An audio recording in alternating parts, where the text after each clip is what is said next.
سے ملک کی جنگ پاکستان نہیں لڑے گا. یہ سول گورنمنٹ کا، یہ سول قیادت کا بیان تھا یا یہ جی ایچ کیو میں بیان دیا ہے تو اسے دونوں قیادت کا بیان سمجھا جائے؟ سب سے بڑا فیکٹر کسی بھی فورن پالیسی میں یہ ہوتا ہے کہ آپ کی قوم کی امنگوں کا کیا تیور ہے. پوری قوم، عمران خان نے بات کیا کی ہے؟ عمران خان نے وہی بات کی ہے جو گلی گلی کوچے کوچے میں عام آدمی بھی بات کرتے ہیں. عمران خان نے وہی بات کی ہے جو محققین نے لکھ دیا ہے.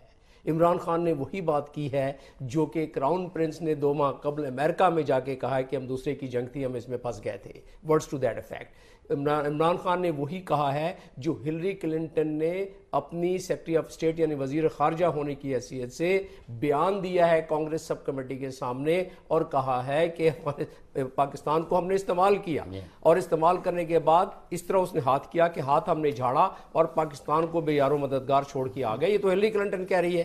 اب اپنے بھی بہت سارے محققین ہیں اور بہت سارے ہمارے آتھرز ہیں جنہوں نے یہ باتیں کی ہیں. اس میں کہا ہے تو عمران خان نے بڑے سادہ الفاظ میں، کوئی تصنع، کوئی بناوٹ، کوئی لفاظی نہیں، بڑے سادہ الفاظ میں وہی بات کی ہے جو کہ لوگوں کی امنگیں ہیں اس ملک کی. اور لوگوں کی امنگوں کا مطلب یہ ہے کہ اس ملک کے لیے بہتر وہی ہے جو اس وقت پرائم منسٹر نے بات کی ہے. تو لہٰذا آپ کا دوسرا سوال کہ جی ایچ کیو میں یہ بات کی ہے، بڑی خوش آئند بات ہے کہ جی ایچ کیو میں پہلی دفعہ کسی وزیر اعظم کو یوم دفاع میں چیف گیسٹ کے طور پر انوائٹ کیا گیا، یوم دفاع اور یوم شہداء میں. ٹھیک، تو اس لحاظ سے میری اطلاع کے مطابق اور میرے نالج کے مطابق اس لحاظ سے اس سے پہلے 3 مرتبہ کنسلٹیشن ہوئی ہے chief of the army staff کی اور ساتھ میں وزیر اعظم کی. بہت ساری اور باتیں، لیکن یہ ساری باتیں میں نہیں سمجھتا کہ ڈسکشن میں نہیں آئی ہوں گی.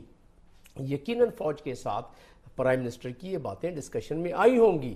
تو لہٰذا آپ کے سوال کا بڑا مختصر سا جواب کہ یہ جو عمران خان کو ہی یہ کہنا چاہیے تھا، یہ بات پرائم منسٹر کو ہی کہنا چاہیے تھا، یہ بات سپاہی سالارہ لیڈ جو ہے وہ سول گورنمنٹ کو ہی کرنی چاہیے کہ انہیں